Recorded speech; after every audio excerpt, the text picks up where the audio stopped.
compete with the local religions on equal terms. There was no point in Europeans imposing something alien from the outside.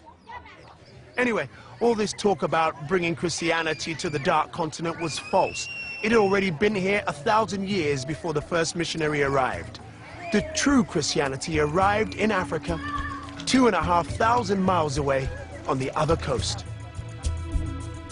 When the European missionaries first came to Africa, they were faced with an uncomfortable truth. It wasn't the Dark Continent they'd imagined. They weren't the first Christians to come here. On the other side of Africa is a land that successfully resisted European colonialism until the 20th century. A country, Ethiopia, that came into being long before Spain or Portugal or Britain. It's even mentioned in the Bible itself. I'm with a group of Christian pilgrims, and we're on our way to see an ancient religious festival, part of one of the oldest churches in the Christian world. Founded over 1,600 years ago, when Britain and most of Europe languished in a pagan dark age. We're about to investigate the Ethiopian Orthodox Church.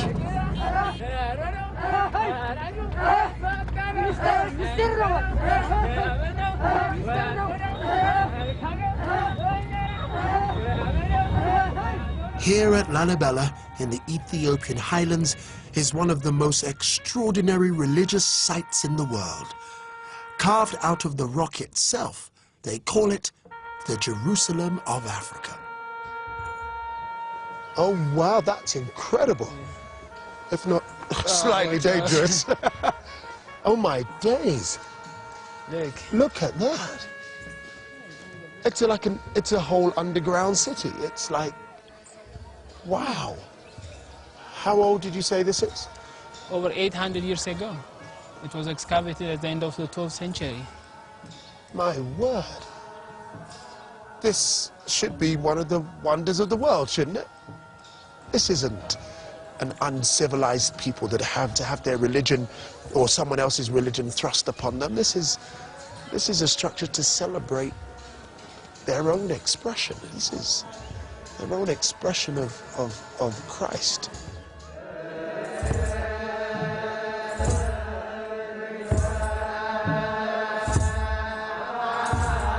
The Ethiopian Orthodox Church was founded when pagan emperors still ruled in Rome. It is thought that Christianity was brought here by monks from Egypt in the 4th century. You see the cross on the ceiling? Malta's cross? But some Ethiopians claim that their faith goes right back to the Old Testament times, before Christianity even existed.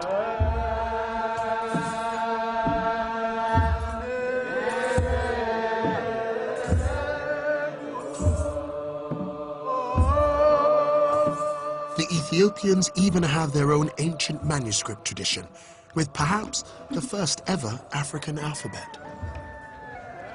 Ethiopian Christianity is so old that even its Bible is different. When European scholars arrived here in the 17th century, they found books in this Bible that they had not even heard of, perfectly preserved. Yeah. How old is this book? 820 years. 820 years. So it was here when this church was built. Oh. It's written in the most wonderful and colorful script, as well as the illustrations.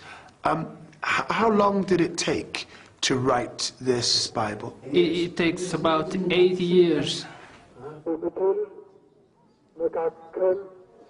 Many aspects of the Ethiopian church are particular to this community. You won't find them in any other Orthodox community across the world. But though it may seem strange to Western eyes, it's a testament to the extreme age of this African church. Today is the Feast of St. Michael, and the ceremonies here demonstrate an extraordinary facet of Ethiopian Christianity, its links with Judaism and the ancient Jewish temple in Jerusalem. At the heart of every Ethiopian church is a sanctuary where the public are never allowed. Inside, protected by the priests, are kept the most sacred objects in the Ethiopian Orthodox faith. A few times every year, they are carried in procession on the heads of these priests, covered with sacred cloths.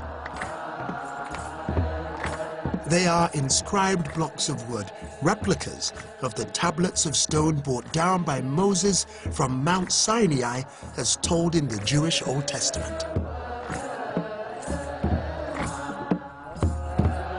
The Ethiopians practice other Jewish customs too, such as circumcision, and even many of the Jewish dietary rules.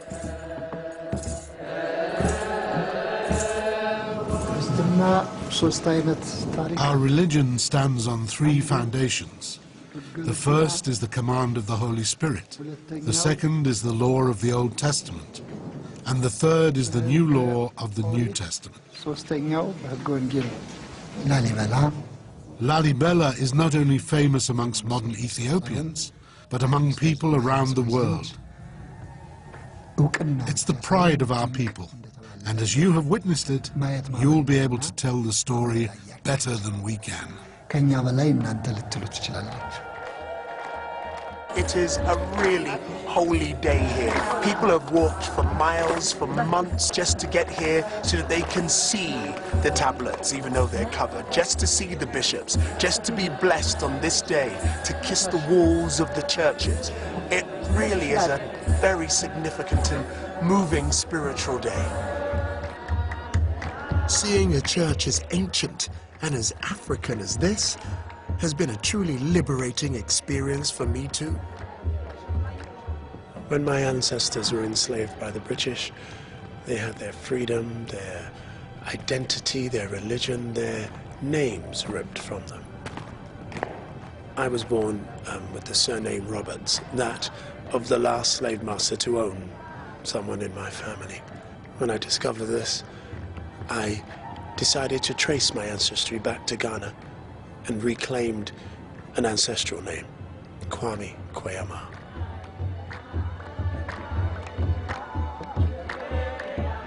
I wear this Orthodox cross to symbolize to myself, really, that I can access Jesus the revolutionary, the protector of the dispossessed, through the lens of Africa, and not through my colonial masters who often arrived with a Bible in one hand and a gun in the other. The Ethiopian church